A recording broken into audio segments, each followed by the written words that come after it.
Welcome back, everybody. Today, we're going deep. Deep? Yeah, a deep dive into the origins of Vladimir Putin's power Okay. and the system that he built to maintain it. Our guide for this journey is Karen Dawisha's book, Right. Putin's Kleptocracy. It's a pretty controversial book that alleges that financial maneuvering and a system of rewards were key to Putin's consolidation of power. Yeah, it's not just a timeline, of events. It's about understanding the underlying mechanisms. Okay. Dawisha argues that it's a system where political power is intertwined with personal enrichment. Gotcha. It's what she calls a kleptocratic tribute system. Okay, let's unpack this whole kleptocratic tribute system. What does that even mean?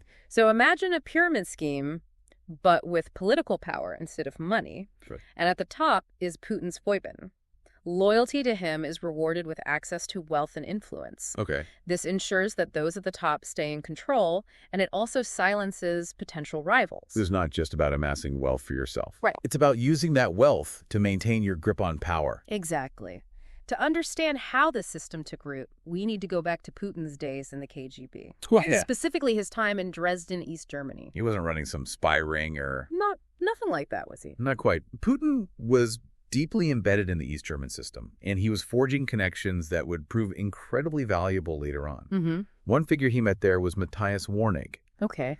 And Warnig later headed Dresdner Bank, one of Germany's largest financial institutions. So this seemingly minor connection in Dresden would come back in a huge way. Huge, yeah. Later on, when Warnig was in a position to give Putin access to powerful financial networks. Precisely. He also cultivated a relationship with Sergei Chemezov. Okay. And Chemezov would eventually lead Rosoboronexport, which is Russia's state-owned arms exporter. Wow. Talk about having friends in high places. Friends in high places. Yeah, and Dawisha suggests that the KGB itself was already engaged in moving money abroad during this period. Yes, and that's crucial context. It indicates that Putin may have gained first-hand experience in financial maneuvering even before the collapse of the Soviet Union. Okay, so we've got Putin, the KGB agent, making these high-level connections, possibly learning the ropes of moving money around. Mm-hmm. Then in 1991, the Soviet Union crumbles, and Putin returns to Russia. Right. Where does he land? St. Petersburg. Okay. He joins the mayor's office. Okay. And this is where we see the seeds of the kleptocratic tribute system being sown. Can you give us a concrete example of this system in action? Yeah, so one instance Dawisha highlights is a barter scheme for food imports back in 1991. Okay. St. Petersburg was facing food shortages, so the city granted oil export licenses in exchange for food imports. Seems like a pretty reasonable solution during a crisis. Right. What's the problem? Well, the problem is that some companies allegedly profited from these licenses without actually delivering any food. So they were basically cashing in on a crisis, Right. potentially leaving the city to starve. It's a very disturbing allegation. And there was even an investigation by the St. Petersburg City Council Wow. into these deals. So it sounds like corruption was already running rampant. Mm-hmm. And Dawisha points to a whole network of individuals Right. that were operating in Putin's orbit during this time. Think of it like a cast of characters in a political thriller, but with real-world consequences. Okay. So we've got figures like Gennady Timchenko, an oil trader, who benefited immensely from Putin's early decisions in St. Petersburg. So another connection that goes way back? Yes, and then there's Vladimir Kumarin, allegedly linked to organized crime. Oh, wow. Dawisha claims that he provided security for Putin's dacha. Things are getting interesting. Yeah. Who else is in this web of connections? Well, we can't forget the Tambov gang, an organized crime group that's also alleged to have ties to Putin's circle. Okay. And then there's Bank Russia, which was established by individuals close to Putin. Wait, so Putin's associates founded their own bank? Yes. And Dawisha argues that it was used as a financial vehicle for his network, allowing them to move money and build wealth with a lot less scrutiny. So we're seeing this inner circle forming, Right. solidifying around Putin. Mm-hmm. Then in 1996, we have the establishment of the Ozero Dacha Cooperative. This is a pivotal moment. Okay. So it was a group of friends and allies, including Putin, who built dachas together on a lake shore. Mm-hmm. But this wasn't just a vacation club. What made it more than that? Well, three of the founders, Vladimir Yakunin, Yuri Kovalchuk, and Andrei Fursenko, were later targeted by U.S. sanctions for their ties to Putin and their roles in advancing his interests. So this seemingly innocent dacha cooperative was actually a nexus of Putin's inner circle. Yes. A place to solidify alliances and plan their moves. A place to plan their moves. And there's also a curious detail that Dawisha mentions. Okay. Just before the cooperative was formally established, there was an alleged fire at Putin's dacha. A fire? What do you make of that? Well, the timing is certainly suspicious. It raises questions about what might have been happening behind the scenes and what information might have gone up in smoke. So we've got this network of power and wealth, centered around Putin operating in St. Petersburg. Right. But his ambitions didn't stop there. No, they didn't. He had his sights set on something much bigger. Much bigger. Moscow, the heart of Russian power. Exactly. And that's where we'll pick up in the next part of our deep dive. Okay. Stay tuned.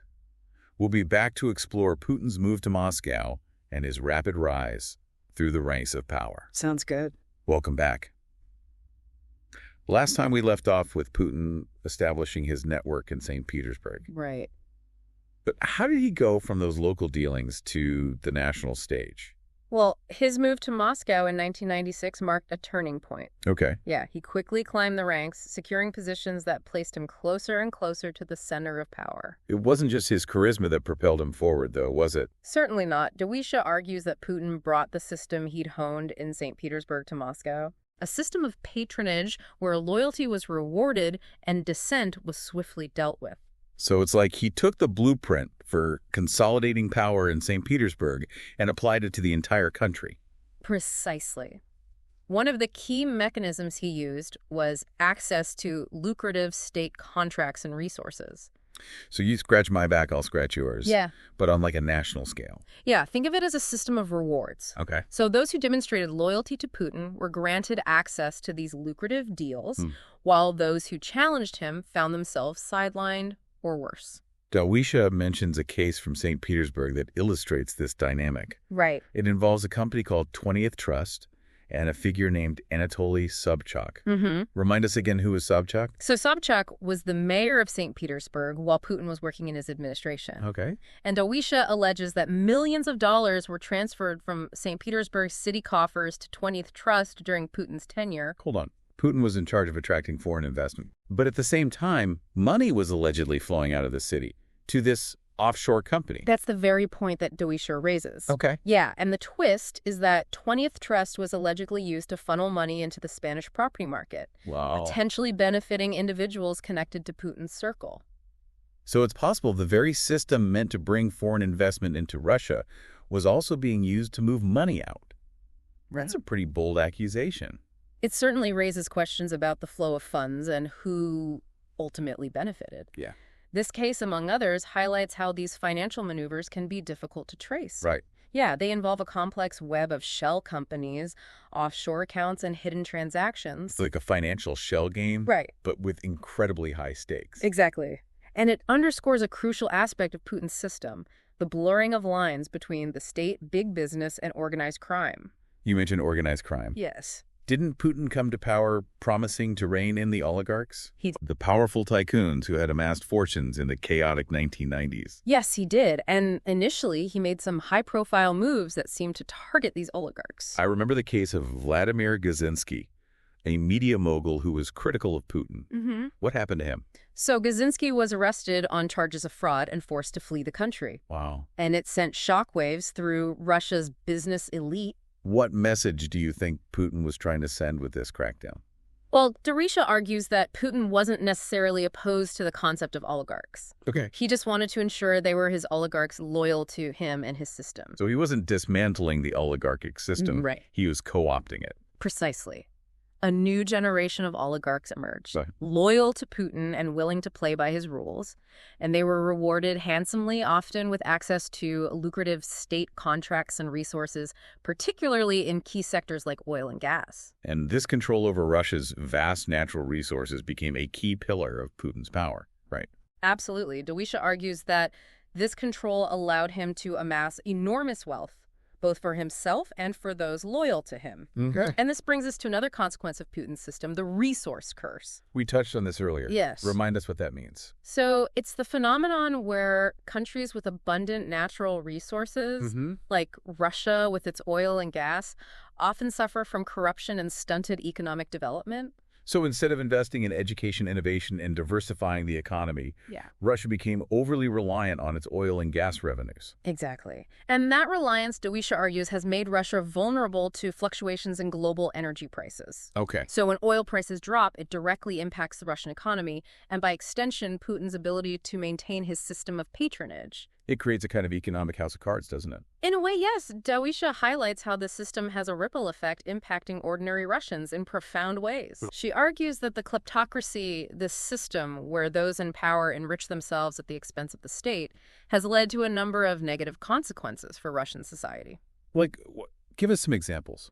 Well, for one, it's led to a decline in public trust. Mm-hmm. So when people see their leaders amassing wealth while basic services like healthcare and education are neglected, they become cynical. They start to believe that the system's rigged against them. Precisely.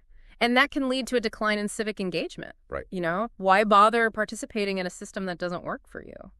It also breeds a climate of fear where speaking out against the system can have serious consequences. We saw that with the crackdown on the media and the imprisonment of Mikhail Khodorkovsky, Yes. the oil tycoon who dared to challenge Putin. Those are prime examples. Dawisha argues that Putin's system discourages dissent and rewards conformity. It sounds like a system that ultimately undermines the very fabric of Russian society. But if Putin's power relies so heavily on internal control, what about his ambitions on the world stage? That's where we'll delve into next. Welcome back. We've been focusing on how Putin consolidated his power in Russia. Right. But now let's shift our focus outward. How has this system, this kleptocracy that Dawisha described, affected Russia's role on the global stage? Well, Dawisha argues that it's fostered a culture of transnational criminality, extending the same tactics used domestically onto the international scene. So it's not just about controlling Russia. Right. It's about influencing the world. That's the implication. She uses the case of Semyon Mogilevich as an example. Okay. A Ukrainian-born alleged crime boss. What makes this case so significant? Well, Dawisha cites leaked conversations where Ukrainian officials discuss Mogilevich's alleged influence over Russia's natural gas industry, a sector that's vital to Putin's power. So organized crime potentially pulling strings in a key Russian industry. Yeah. That's a disturbing thought. It certainly raises questions about who's really calling the shots, and it goes deeper. Yep. Dawisha describes how Mogilevich allegedly used shell companies and offshore havens to move vast sums of money through Western financial institutions. It sounds like something out of a spy movie, Right. except it's all too real. Yes, and it highlights the blurred lines between the Russian state, big business, and organized crime, all operating on a global scale. So we have this alleged network, but what's the goal? Is it just about money, or is there something more at play? Dawisha argues it's about power. Okay. Yeah. She suggests these tactics are used to undermine Western institutions, weaken democracies, and ultimately expand Russia's global influence. It's like a different kind of warfare fought in the shadows with finance and information. Precisely. And Dawisha points to several examples where these tactics have been employed, like the 2008 war between Russia and Georgia. She highlights the role of cyber attacks and disinformation campaigns in destabilizing the country ahead of the Russian military's intervention. We've also seen similar tactics used in Ukraine and in Syria, and even attempts to influence elections in Western countries. Exactly. And these tactics are constantly evolving, becoming more sophisticated and harder to counter. So what can be done? How can the West respond to these challenges? Dawisha believes awareness is the first step. Yeah. For too long, she argues the West underestimated Putin's willingness to use these methods. So a bit of complacency is played into Putin's hands. She's certainly critical of that, and she's particularly critical of Western financial institutions, suggesting they've been complicit in facilitating these activities for their own profit. But what about concrete actions? What can be done to actually push back? Well, Dawisha advocates for several measures. Okay. She calls for greater transparency in the global financial system to make it harder to move illicit funds. She also proposes tougher sanctions targeting individuals and entities involved in these activities. And what about the role of the media in all of this? Dawisha stresses the vital importance of a free and independent press. Both within Russia and internationally. She believes a vigilant media can expose these tactics and hold those in power accountable.